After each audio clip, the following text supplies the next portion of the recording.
Okay, we'll call to order the regular business meeting of the Board of Education for February 22nd. If I could ask everyone to please stand and recite the Pledge of Allegiance.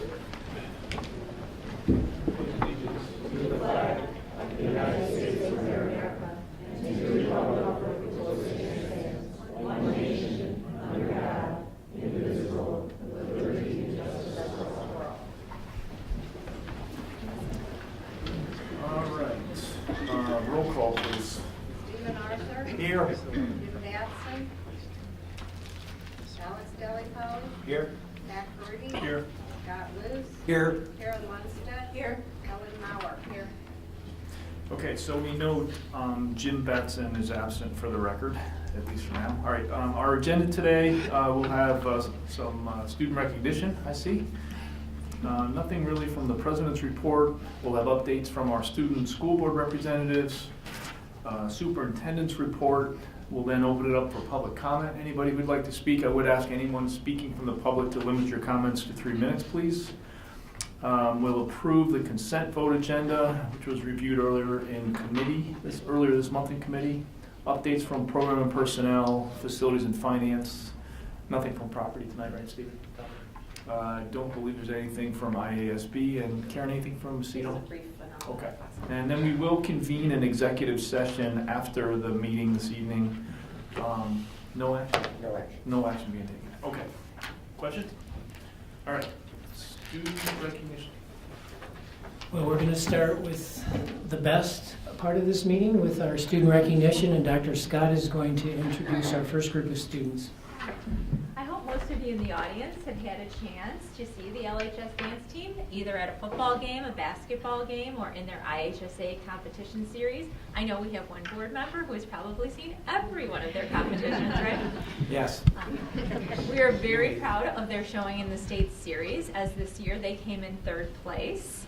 And part of that success is our coach, Casey Dugan, so she's going to come forward here. And she was also an LHS POM, our dance team member. I don't know if it was POM at that time, so come on up. I had to go back there, and she said, you can tell them I was, but not what year. Although you can see it's probably fairly recent. So I'm going to hand the mic over to her so she can introduce you to our team.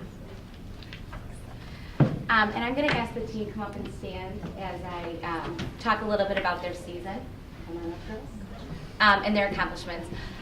Like Dr. Scott said, it is a 2-season sport with tons of activities. We perform at football games, parades, and all the things we do for spirit are to help promote spirit in our school. But what we always keep our eye on is the state series, and that's in our winter season. This team is comprised of 23 hardworking, dedicated, talented dancers that I'm honored to work with every day. They push each other, they hold each other accountable, and without them working together, we would not have achieved what we did this year.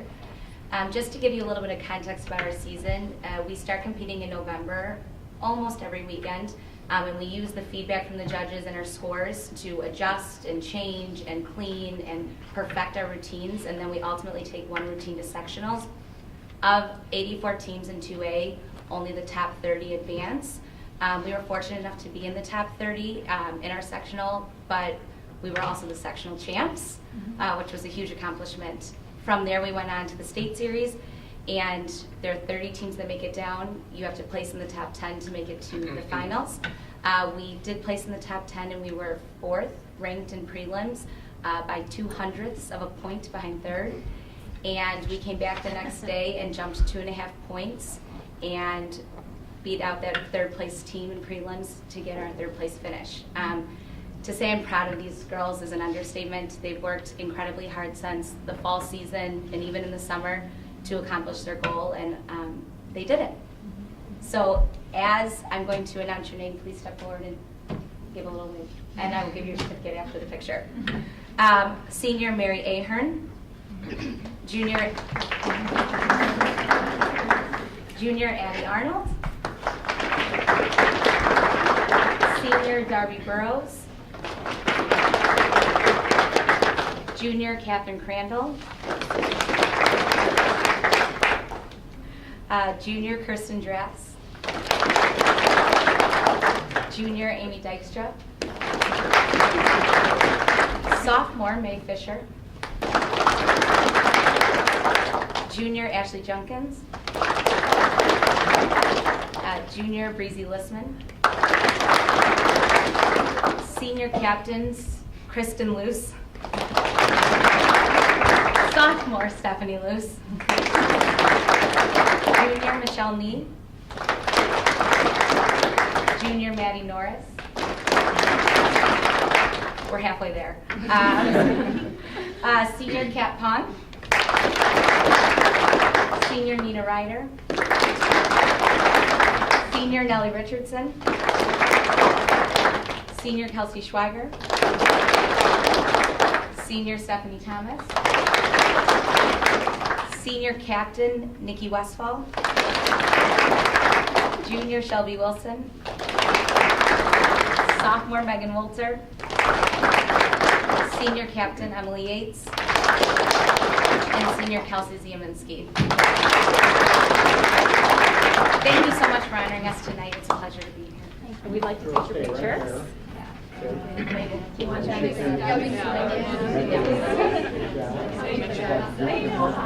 Yeah. We're used to it.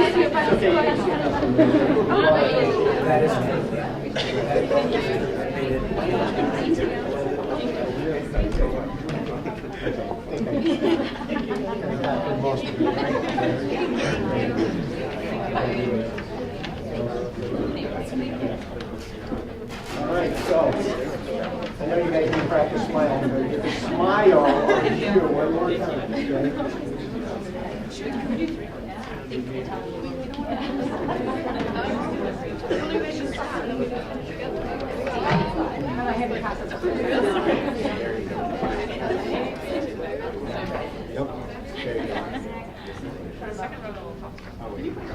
Take a couple.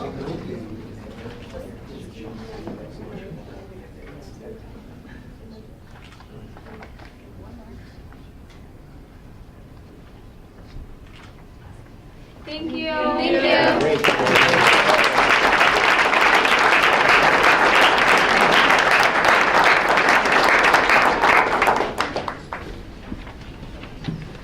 Dr. Gilling will introduce our second group of students.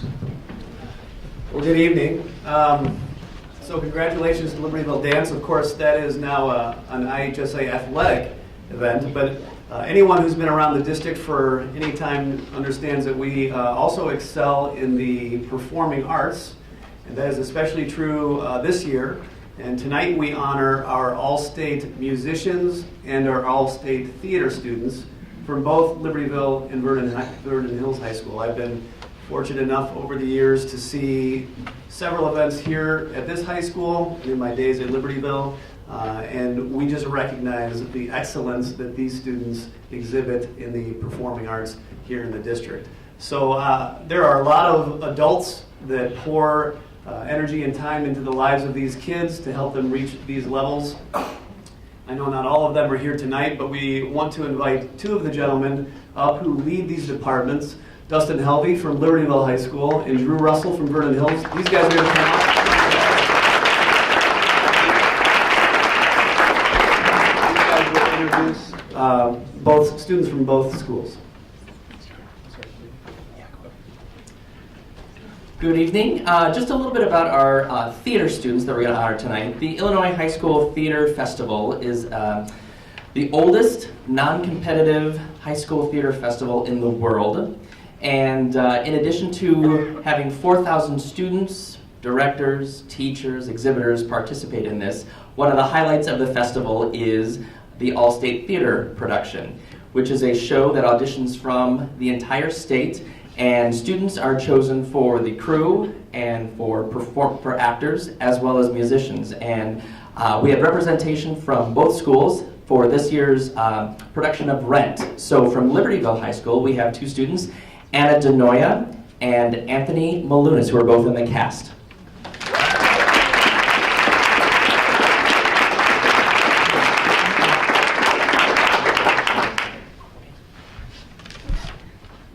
And from Vernon Hills High School, we also had two students, and I'll say, I'm sure our fine arts staff sees these two particular students more than their families. This must be the case because they are at our school all the time. First up is Aubrey Black, who was in the who also somehow holds a job at Dance Center North, which was like, you work too? Oh yeah. This is unbelievable. These kids are crazy. And Kyle Greenberg, who was in the crew.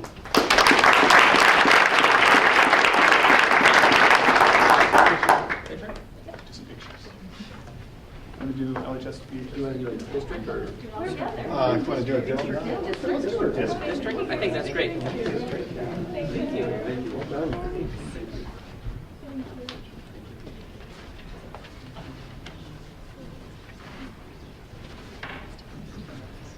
Close enough together, Mary? Oops, sorry.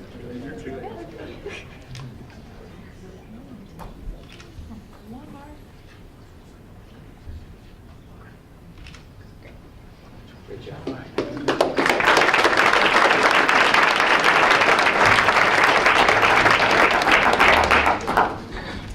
Okay, and then we have our Illinois Music Educators Association. And this organization is sponsored through the state. And every year in mid-October, there are auditions in 9 of the districts. We're in District 7. And those students audition either with band, vocal, or orchestra. And from there, students are chosen to participate in our district festival, which is the second week of November. And from then, the top students from all of our districts are chosen to participate in our all-state ensembles. And that takes place in Peoria over 3 days. And students participate in either band, orchestra, choir, jazz band, or jazz choir. And we had several students represent the district this year at our Illinois Music Educators All-State Ensembles. And from Libertyville, we have, and if you come up and join us here once I say your name, Sarah Broughton, Allie Goldman, Harriet Legan, Jackie Ovasapian, Zach Pearson, Eli Roller, and finally Taylor Ski.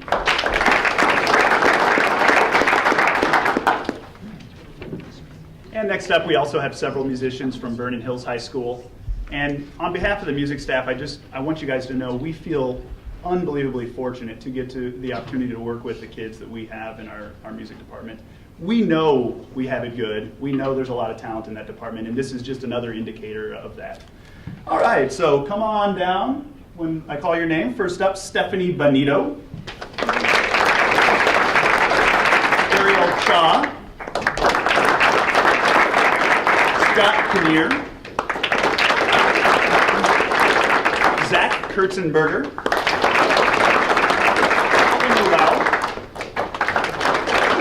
Adam Lee, Sari Lee, Grace Lim, Isaiah Liu, Spencer Moffitt, Leslie Munn, Lucy Wu, and Calvin Yoon.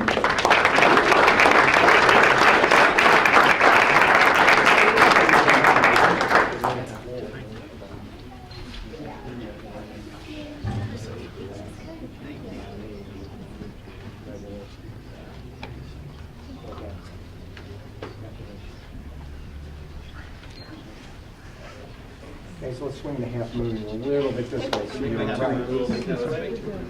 Might have to do 2 rows. Yeah, you guys can make 2 rows if you want. Come on,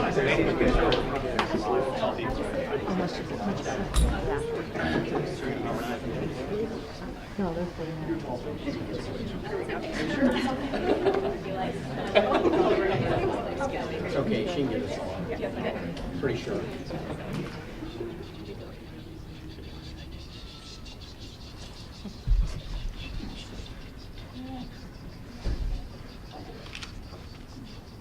One more.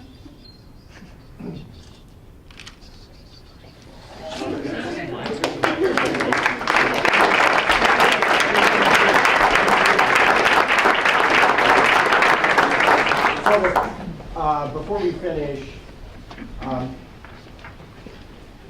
think the guys mentioned that there were groups of other adults in the district that have worked with your young adults.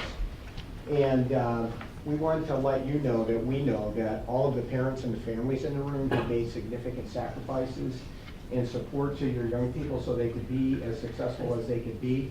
So we want to take a minute and make you the stars, and we want us all to give all of you a round of applause for the tremendous support that you not only give to your kids, but also to the district. So thank you very much. Really very much.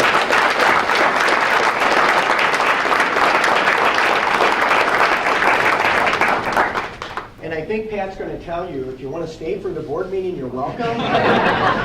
We'd love to have you, but if you want to leave now, you can exit stage right.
All right, ready, guys? Okay, here we go.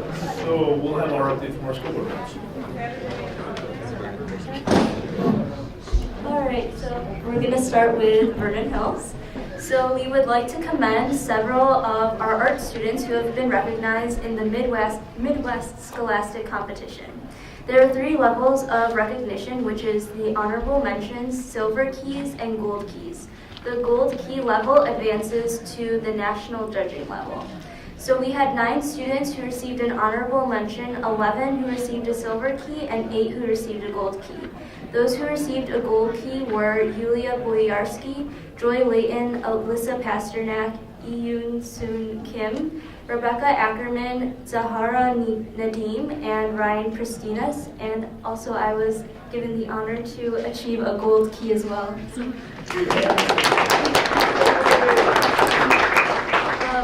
Also, we had a recent Bernie's Book Bank Drive collection held in the LMC where students donated books and also received a book in return called I Am the Weapon. Literacy students also recently did a presentation about significant world events from another country's perspective.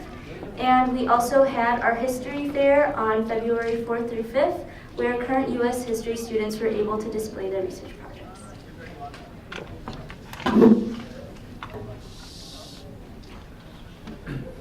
In club news, the Vernon Hills WISE team performed impeccably at the WISE regional competition this past weekend. They scored a perfect 500 points out of 500 in the team category, and several students placed in different individual categories.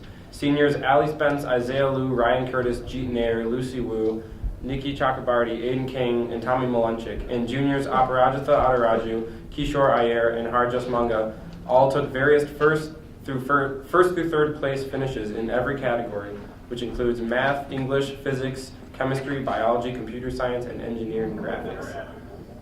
This coming Saturday, our math team will be looking for a win over Libertyville High School at the ICTM regional competition held at Stevenson. In sports news, a couple of recent signings of seniors with college programs included Kewan Durant playing football at North Dakota State next year, and Connor McNamara also playing football with Robert Morris University. This past Saturday was the boys swimming sectional held at Stevenson High School. The 200 medley relay team took first at sectionals, beating their personal record and the school record and qualifying for the state finals this Friday. The relay team consists of senior Brian Rabinowitz, juniors Jeffrey Zing and Oliver Lung, and sophomore Calvin Yoon. Brian Rabinowitz also qualified for 2 individual events, the 100 fly and 100 back, after beating personal records for both events at sectionals.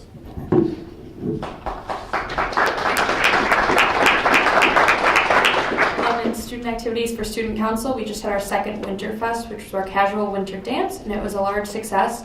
There was food donated from all over the community, which drives a lot of the ticket sales because everyone comes for the food. In fine arts, we have 1 act this week, and those are the student-directed plays, and all the directors are seniors this year. There's 5 shows, and those are Thursday and Friday at 7:30. And then the solo and ensemble competition is March 5th, where band, choir, and orchestra members will perform in groups and as individuals, and then they are judged.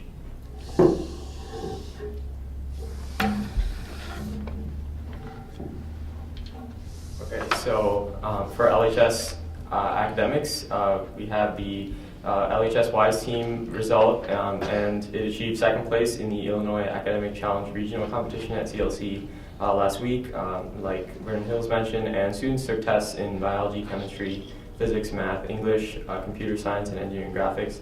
And so the 2nd place finish qualified the LHS team to compete in the sectional competition on March 11th at VHHS. And the LHS Fine Arts Department will present its freshman-sophomore play, The Brothers Grimm Spectaculation, this Friday and Saturday in the Studio Theater, and tickets can be purchased online. It is described as a wild, free-form comedy with lots of audience participation. An AP exam season is already approaching, with all AP students now undergoing registration for all of the exams offered in May. And theater's witness for the prosecution play was a huge success, and we have heard lots of positive feedback from students and staff. And students in level 3 of their language classes will be taking their national language tests later this month, right at the end of February, early March. And LHS will also be competing at the math team regional competition, and I think we're going to bring home that win against Vernon Hills. Moving on to athletics. Most of our spring sports have either already begun or will begin in the next couple of weeks. So there's a lot of students shifts happening with our student athletes and their schedules. And also on like a lesser, like more lighthearted note, intramural badminton will be starting soon this week, and the mornings in our LHS gym, and then Ice Cats will also play CFHS later this week at Glacier Ice Arena. And with our extracurriculars, Best Buddies is hosting their annual carnival this weekend, and it'll be a lot of fun with carnival games, Balance House and more, and our own Amelia Schmidt will be there. And the LHS Fine Arts Department presented the 2nd annual Fine Arts Showcase to the 7th grade students from Highland, Rondout, and Oak Grove middle schools. Students observed performances from curricular and extracurricular offerings, such as like the art, the music, the theater, and the dance departments. Lastly, Caring for Cambodia will continue with its fundraising for its annual trip to Cambodia in June by selling Susie Swirl's frozen yogurt at LHS this week, in addition to organizing pen pals between LHS students and Cambodian children, which is pretty exciting. Something you don't think we have at our school yet.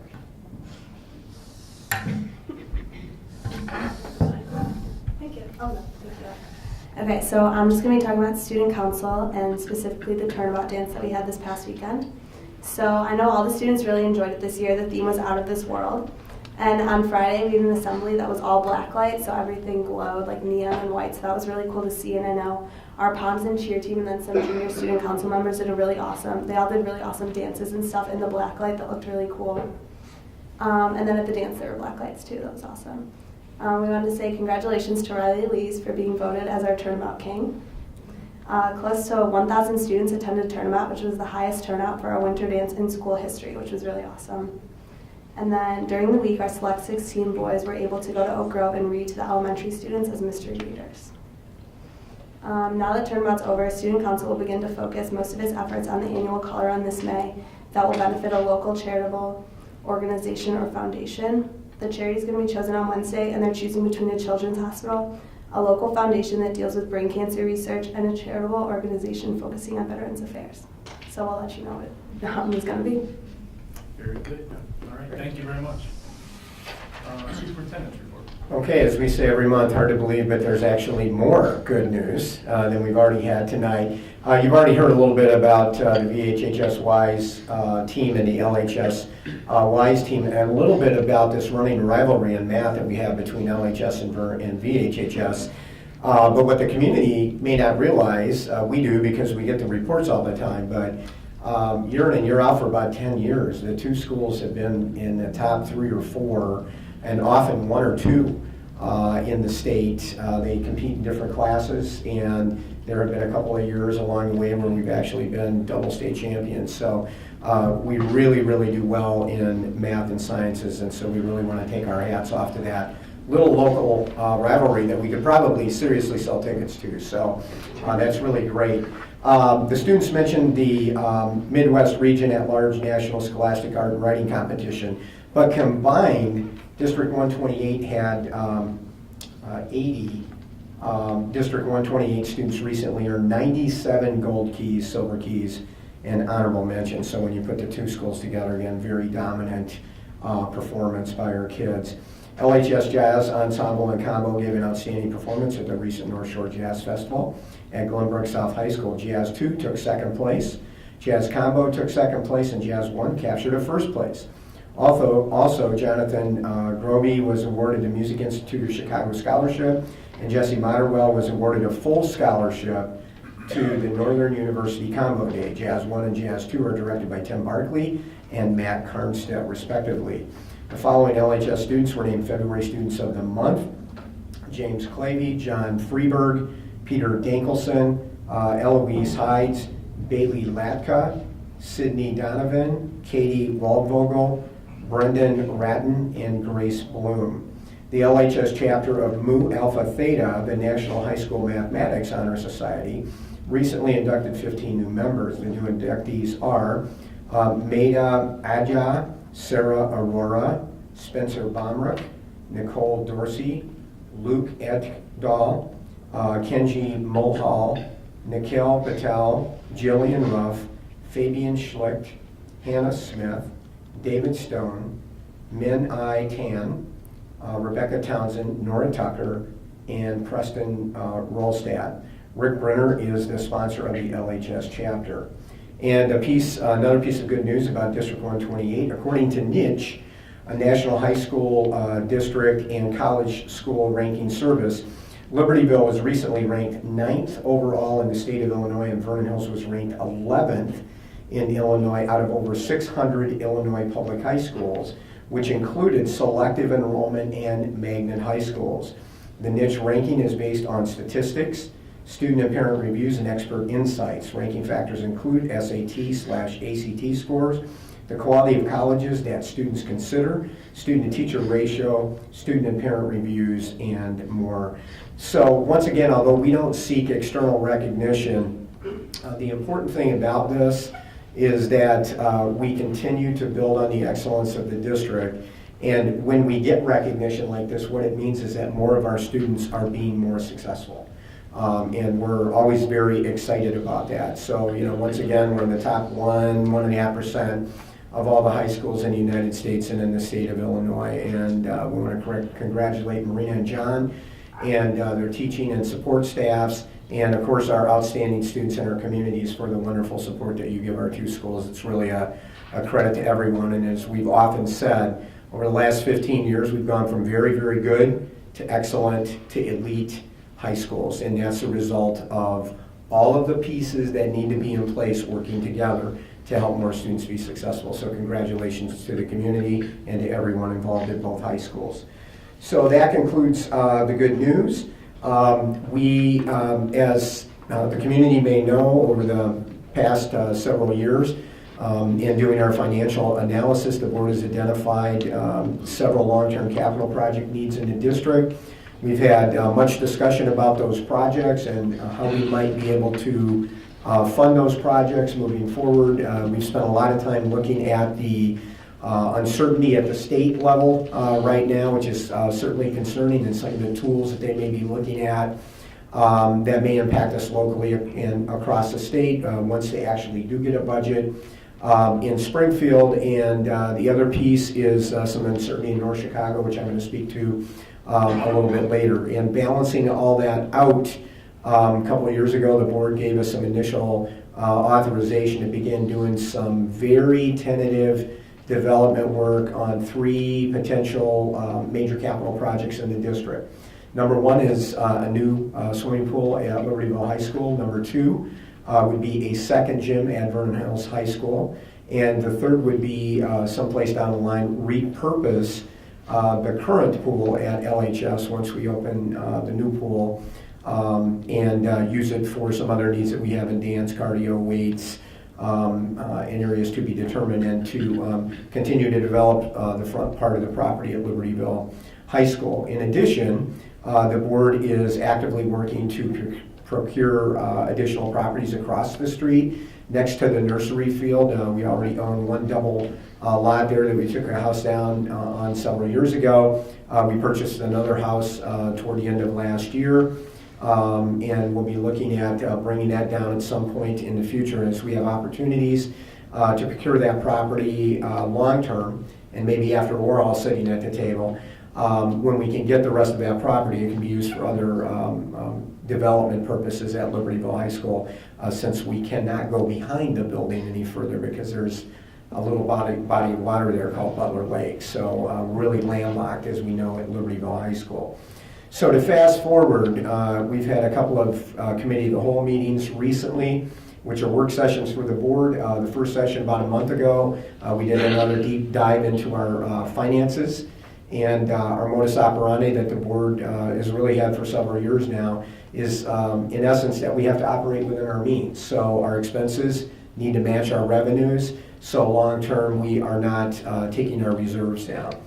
We also did another deep dive into the reserve, and once again, for the public's information, you've seen various numbers reported in the news media, and I'm sure bandied about the community because I also live here myself, that we have $145 million in reserves, and we just continue to build the war chest, and why do we need all that money? Actually, after some deep analysis over the last couple of years, we understand that reserve much better, and we get the high point in our reserves is when we get our early taxes in. And those are the payments from the state. They've collected property taxes and they send it back to us. That money is used to pay all of our bills during the year, teacher salaries, operational expenses. And so after analysis, mid-year, we've got kind of hit our high point.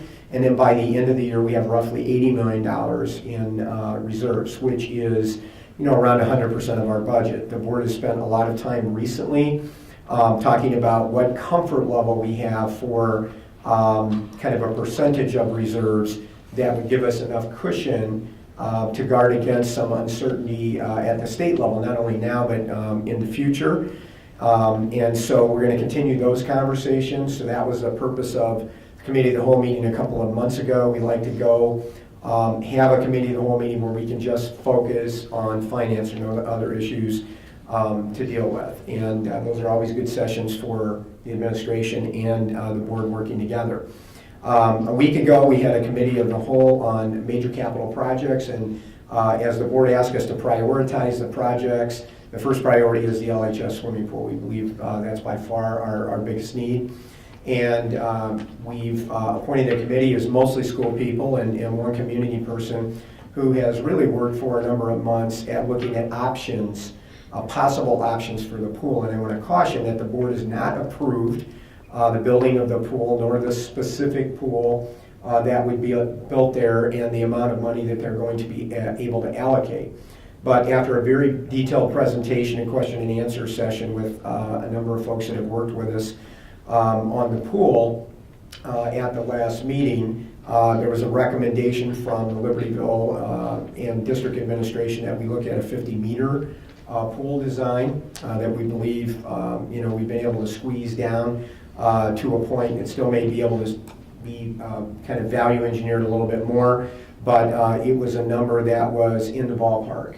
And so the board has authorized us to start working on some more definitive numbers so we can get into a more serious consideration and possibly a decision-making process. So with Dr. Fleming, without redoing that whole process, and I know that several members of the audience were here for that presentation last Monday, without redoing that whole presentation, you guys might want to swing around. We're going to bring the screen down. If you want to come around on this side, I promise you it won't be too long if you want to stand up. And Dr. Fleming's just going to do a really quick overview of the highlights of that presentation, and I'll have one more comment to make and we can move on. So Al, with that, I'll turn it over to you. So as Prentice mentioned, for the past 16 months, committee has been looking at various options for a pool, and we looked at 5 basic designs for the pool, and then looked at several modifications over those 5 different options. And we presented the board last week 2 options. Option 1, that we call option 6.1, is a 40-meter pool by 25-yard pool.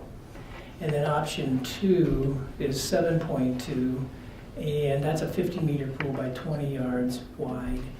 And as Prentice mentioned, this is the pool that the board has asked us to do a little bit more research on.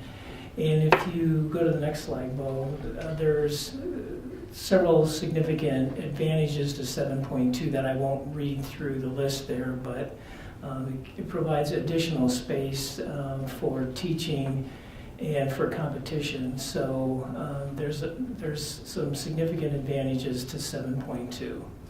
So in terms of cost, you see the finances there. We have Vernon Hills Pool there as a benchmark that if the Vernon Hills Pool were to be built on the LHS property, you can see that would be just a bit over $16 million, whereas option 6.1 is $18.5 million, and option 7.2 is $19.7. So again, we're engineering this and trying to come up with the best numbers and best value for the pool in terms of providing more information for a more educated decision. No, I think that's good. Okay, so again, just to emphasize that the board has authorized us to move forward and do a deeper dive with more definitive estimates on the pool. The consultants that we work with gave us exactly what we wanted, which was a ballpark to look at that was within a system of reasonability. If we actually cost this out, and of course it's lower on actual cost, that's actually better. That's a good thing moving forward. But we'll start down that process and gather some additional information. And next up on the capital projects, our next committee of the whole will be to focus on the second gym at Vernon Hills, and we'll go through a similar process with that. And we've got some options that we can look at and some value engineering that can be done there with that project as well. And so we'll have an opportunity to go through a process of a rationale, what our needs were, which again is what drives us, versus just our wants. And then we'll have an opportunity to have a little bit more discussion on that and possibly give us some direction there. And the last piece of this particular puzzle would be repurposing of the old pool, and that will be someplace down the line. Build a new pool at Libertyville, and somewhere in that process, we already have an idea. We've already done some back work on our needs over there. So we've got a jumping off point there. We won't be starting from scratch. But timing that, obviously, we wouldn't be able to be in any construction work on that until we're actually in, what would be a new pool at Libertyville High School. The site for the pool, again, for the community, would be on the front of the building down by the west gym. And we'll also, part of the cost that's built into that pool is site development on the front end of the building, which would, be, we'd have to move the road there to kind of move around the pool, at least the one that runs on the side of the building. Some other things we'd like to do there with roadway, but it would also cover, in addition to moving the road, landscaping, retention area, those kinds of things that we would have to do. One caution again, with change in state statute last year coming off of the situation over at Crystal Lake High School District where they had the issue with the bleachers. Legislators passed a law last spring which now requires us to go through our local village instead of the Regional Board of Education office on construction. That will add cost to the project, unfortunately. It's just the nature of the beast, and it is what it is. When we did the Brainerd project, that added some cost, certainly time, but some cost to that going through permitting processes and the different committees that villages require. And it just, you know, it is what it is, and that's now a cost of doing business, not for the swimming pool and gym, but any work that we do, exterior work on the buildings now or additions, we'll have to go through that process. And so that's just the cost that we have to build into the construction process, okay? So hopefully I've captured that accurately, Dad. Yeah, I just want to clarify the one point, because you mentioned $145 million, which is always what's reported in the newspaper reserves. So at the end of January, we had 122, it looks like, right? And so roughly $7 million a month. Between now and the end of June, we're probably looking at a net surplus in the order of $85 million. That's right. Okay.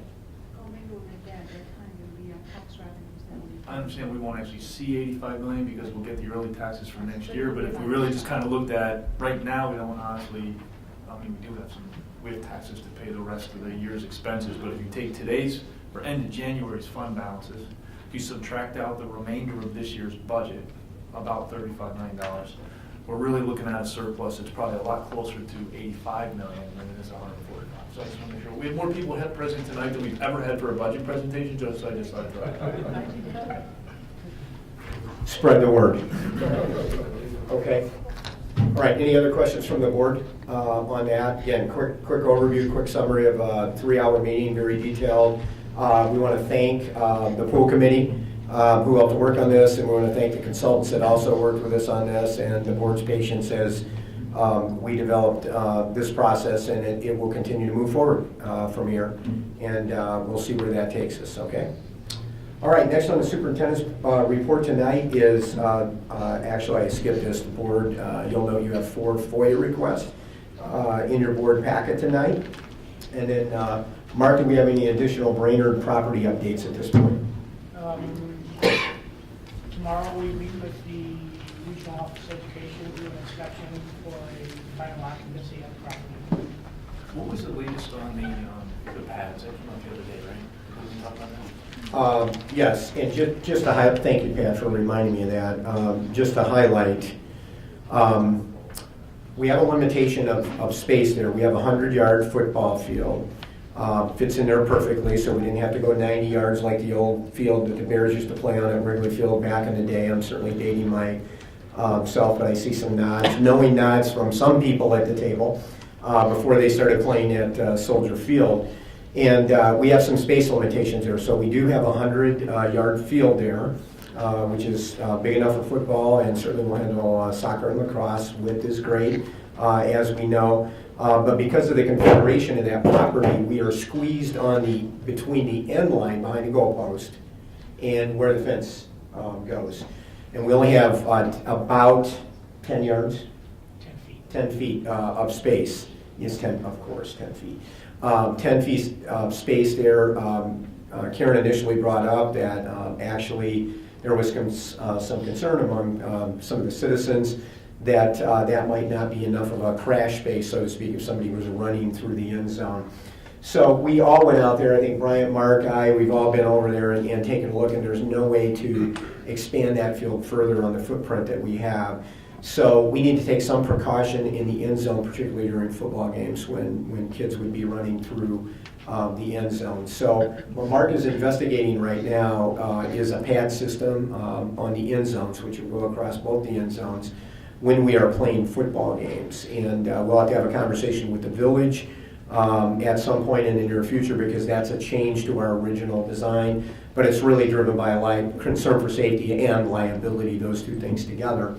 moving forward. So Mark's looking at several possibilities there, including a suggestion that Alex made for full mats that would fold down when we were not using them. That way we wouldn't have to kind of belt them on and take them off after every game.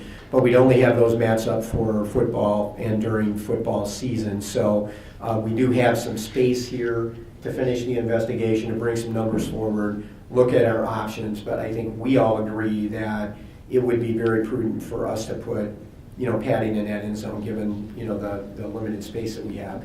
We do know from Mark's networking with other districts that there are other districts that have similar space, but they may not have a fence at the end, they might not have a barrier kind of at an end, like concrete coming up or something from some kind of support. So we just think that while we're here, it's a good spot to be at, just to ensure the safety of the young people in case somebody's gone out for a long pass and they catch in the end zone and they can't stop and they run into a fence and get an arm stuck in there. I mean, you can imagine all the things that could happen there. So anyway, we do think that's prudent, and we will bring a recommendation back to the board at some point in the near future, and then Mark will work with the village to see what we need to do to take that through the process there. I can't imagine that would be ultimately an issue because of safety and liability. The village has always been very good to work with. So, Mark, anything else on that? How about the memorial? Can you remind us what? Yeah, weather breaks here a little bit in March. We're going to have a small working group. It's not going to be a large group. As you know, you've given us an allocation. We've had Mike Henderson from SDR look at a couple of things that we could do there. He's familiar with the architectural features that we saved from the other building that we could work into something there that would be on the west end of the property where we've got some green space down there. And then we'll see what we can do for, $50,000 or less, of course, if we can do less than that.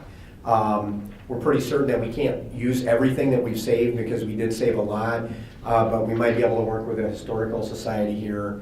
I know John Snow's been very active. We've given them stuff in the past, so there may be some other opportunities too. Spring, you're going to be working on that. Yeah, exactly.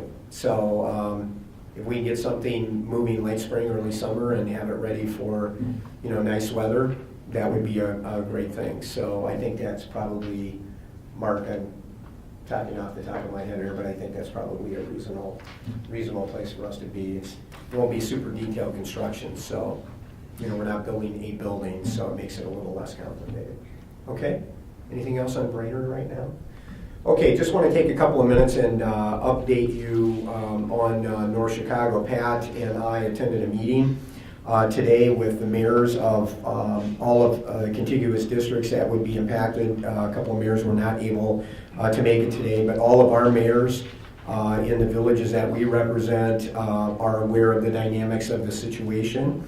Mayor Wempler was able to attend the meeting from Libertyville today, and I know Mayor Byrne and Mayor Wysocki from Green Oaks are both aware of the situation by talking with each other or by talking with me. Also at that meeting today were two state legislators, Senator DeLink and Representative Scott Drury, whose home base is really Highwood and Highland Park, but he's got part of Lake Forest in his representative district. And the superintendents of the other contiguous districts, a board representative, and there were a couple of other individuals who were in the meeting today, so probably 20, 25 people moving forward. So I want to give you a brief summary of that meeting and kind of where we're at right now. The group today met to share and discuss the following: recent and current work by the state-appointed executive director, oversight boards, administrators, teachers, and staff at North Chicago District 187 to stabilize the district and move the district toward forward financially and in student achievement. And there's some really good news there, we think, to share. Also to discuss the current factors threatening the short and long-term financial viability of North Chicago District 187 in light of anticipated loss of state special financial allocation and a possible state decision to overturn the recent District 187 board decision to deny creation of a second charter school. The charter has 45 days to appeal that decision to the Illinois State Charter School Commission, and then the commission has 30 days to conduct a hearing and make a decision after that. The update on where they're at right now is the charter school has not filed an appeal yet, pending direction from the state superintendent to the folks in North Chicago that they try and negotiate a settlement. So rather than starting a second school of 500, they would simply expand the current charter school. The third part was we discussed strategies to support the short and long-term viability of North Chicago District 187 to provide its students a quality education at a local neighborhood public school. And at the end of the day, that is really our operating purpose statement for the group. And finally, we discussed formation of a representative committee to develop a plan to support the viability of North Chicago District 187 and to investigate all factors and options if North Chicago District 187 is no longer financially viable at some point in the future. So Pat and I have both volunteered to be on that working committee. The mayors are going to meet and have some discussion, and following that meeting, then the committee will begin its work on those levels. We might have a couple of working groups within the group, depending on what direction that group goes. So right now, everything's just kind of on hold until we see how it plays out, but there are some tangible things that we can be doing to support North Chicago at this point, and the committee will identify those things, and then we will work collectively to support the district. Okay, Pat, did I miss anything? That's good. Okay. And there is no additional other from the superintendent. That concludes the superintendent's report. Okay, thank you. Anybody from the public who would like to speak tonight? If you could just state your name and address for the record. Good evening, Steve Mitchell from South Somerset Circle in Green Oaks. First of all, I want to once again express, as a community member of the pool committee, my sincere thanks for the wisdom and the foresight putting that group together from the district's perspective. We had a lot of debate, but we had a lot of collaboration. It was great to see all the expertise in the room, and we're pleased with the results so far. We thank the school board for being very receptive to the recommendation. We focus very much on the needs and feel as though the solution that we've offered and that you're now considering strongly represents those needs of our students moving forward. I would encourage you, as the planning process continues, to go back to the committee.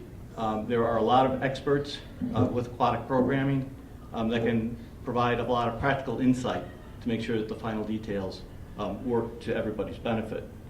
And then finally, I'd be remiss as the father of the captain of one of the captains of the Libertyville High School swim team, that first we want to recognize our brethren at Vernon Hills for their success this weekend, but Libertyville also had success.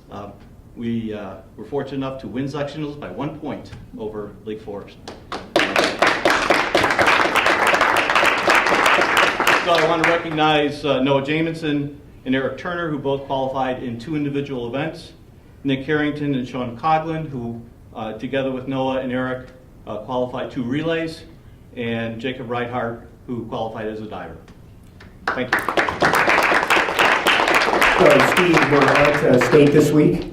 We're on to state this week. They are participating in state this week on Friday down at Evanston. Okay, great. Right. Wonderful. Hi, thanks. Tom Forster, Libertyville. I've got actually a couple of questions because I don't have all the information, but I've heard from my son and some other people at both Vernon Hills and Libertyville that there's apparently the school policy to allow biological boys in girls' locker rooms and bathrooms, and biological girls in boys' bathrooms and boys' locker rooms. And I guess the first question would be, is that the school's policy, and is the board aware of that? And I guess the third question would be, did the board vote on that?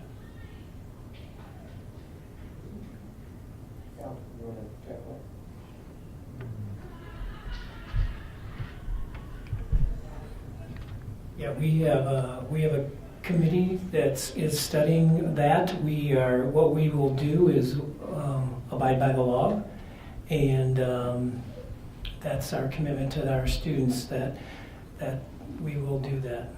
What is the committee that's following that, and what is the law that you're suggesting? We have a committee of about 18 people, including counselors, teachers, social workers, and administrators. And we are looking at not only restrooms and locker rooms, but we're also looking at education plans for our students, staff, and parents. And we are looking at finding ways, inclusive ways to make all of our students feel comfortable. What's the name of that committee? Is that like, does it have a name to it? Right now, we call it our transgender committee. And is that something that has public meetings? No, it's an internal working group. Okay. Is that currently the policy of the board? Or is that something you're looking Well, at right now? we're actually, as you probably follow the story at District 211, the Office of Civil Rights actually took an initial position that was way beyond the mid position that District 211 ended up at, that virtually all the high schools, at least in the Midwest, are in the process of following, and that is to provide enclosed or private facilities for transgender students to use the restroom or a locker room area that they are comfortable with. Those private areas are also open to any student, whether they identify as transgender or not. The Office of Civil Rights is in the U.S. Department of Education. It's their Civil Rights Division, and they have latitude over public schools. The settlement they ended up in District 211 was way short of what the Office of Civil Rights initially told 211 that they were going to need to do. And the accommodation that we're doing is very similar to the accommodation that was acceptable to the Office of Civil Rights in the District 211 case. 2 points I would make there. Sure. One is that both times this has been challenged in court, they found against the government. So there really is no law saying you have to do this. All there is there's a financial coercion, if you will. And frankly, the federal government only gives this district $400,000, which is less than 1% of our entire budget. So frankly, I think you're putting young girls and young boys at risk. I think there's few people that require this, and I think that you're putting hundreds at risk for the benefit of a few. I think it's a bad policy, and I'd like to see the board vote on it, up or down, when this comes out. And I'd also like to see notice go out to people so that they know what's going on. Okay, Thank all you. right, thanks for your comments. Anyone else? Excuse me. Hi, I'm Bill Bennett, 1109 West Gulf Road in Libertyville. And I just wanted to say thanks, echo Mr. Mitchell's comments, but really more on a larger scale for the work of you guys as student council, you all as board members and administrators. Being a product of this school district is a very pride point of mine. And to hear that I didn't know that the niche results came out. In addition to the 9th and the 11th in the state, Libertyville and Vernon Hills were ranked 64th and 78th respectively in the country, which is awesome. I can't even imagine the numbers of high schools that would be out there. So I just want to say thank you for doing what you, oh, and by the way, in that, I looked it up while the rest of the meeting was going on, and right next to them it said, look for homes near here. Because this is why we are here. Thank you very much. All right, thank you. Anyone else? Okay. Next, the consent vote agenda is listed. We reviewed it earlier this month in committee. Can I ask for a motion to approve it as shown, please? So moved. Second? Any discussion? If not, roll call, please. Arthur?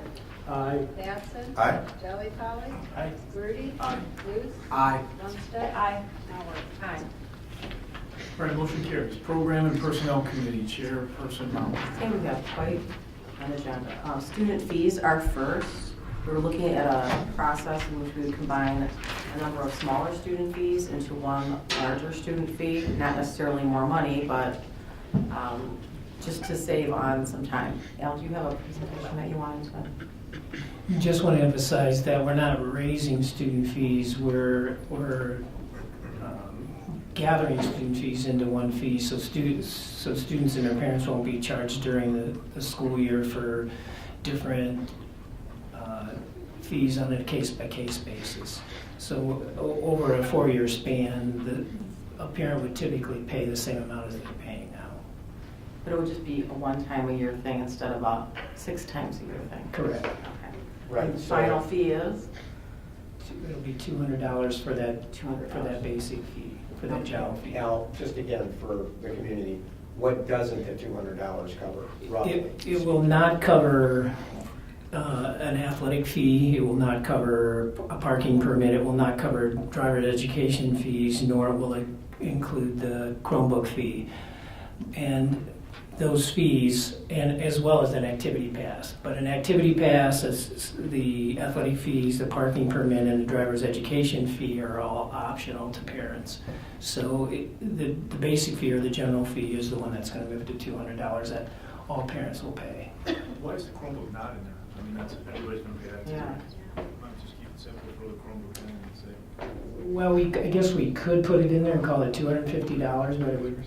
I mean, it looks like it's going up, I guess that's part of the reason why they're doing it. Those parents, but the parents will pay the $50 fee right up front, so there's no additional fee with the Chromebook fee.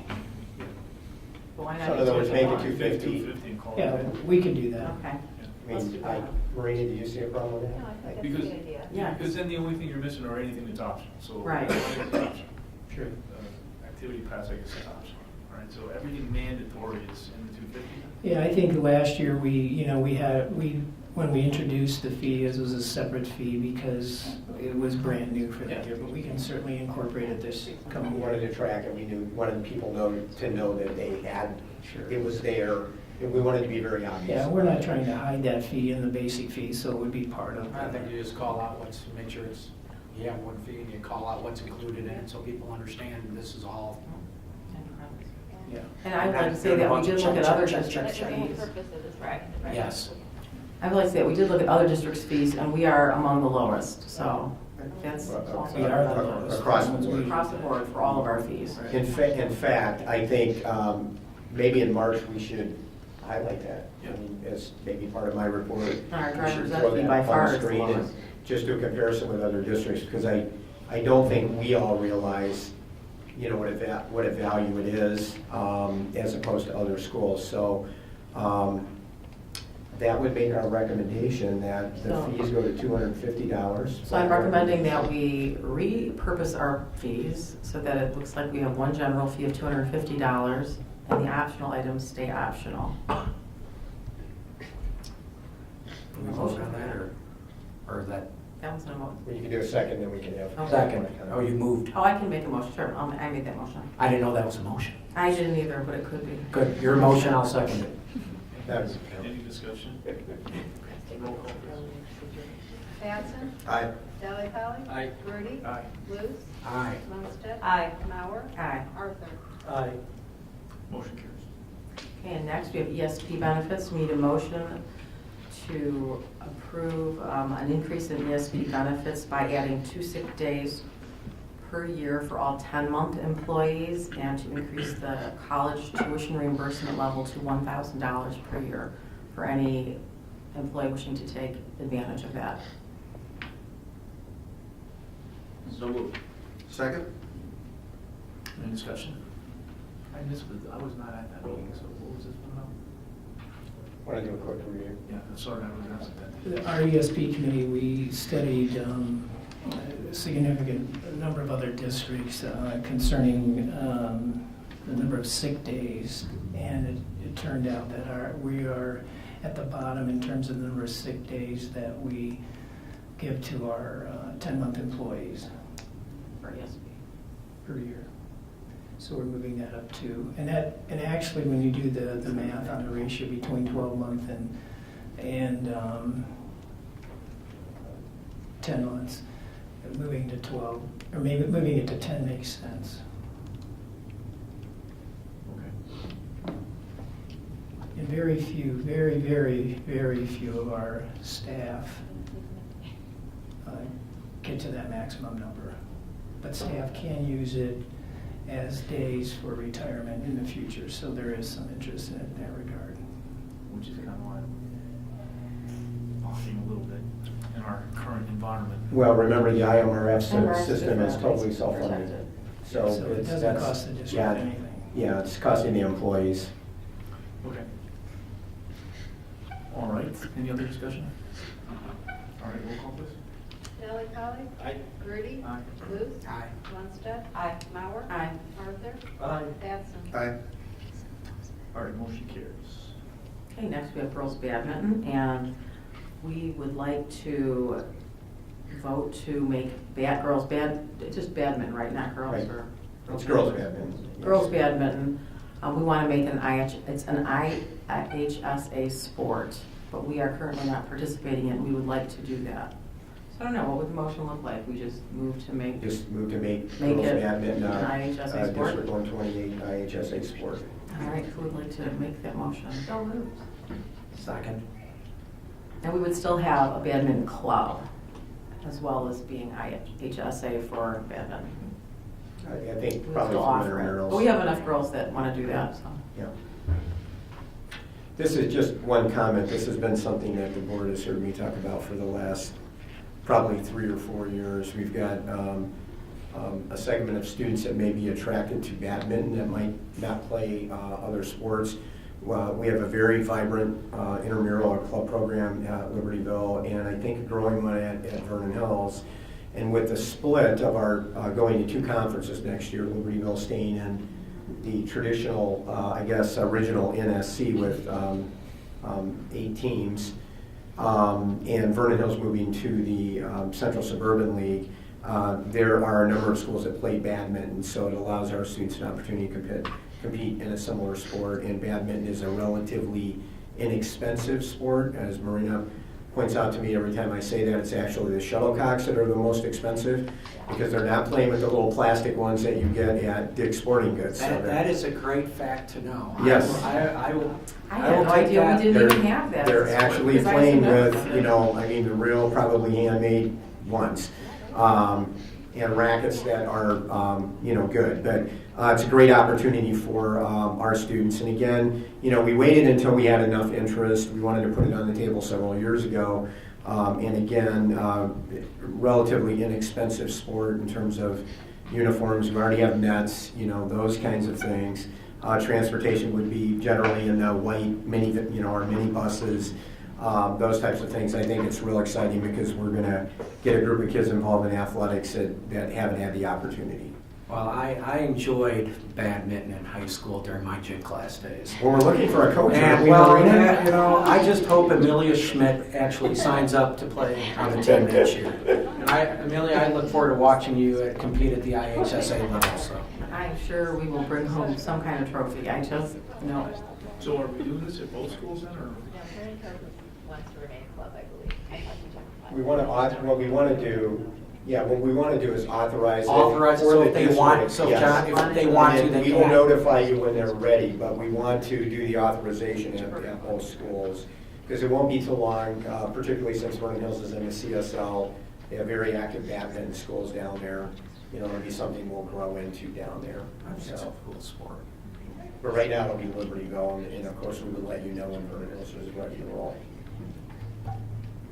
Even something similar for boys to have, I'd say.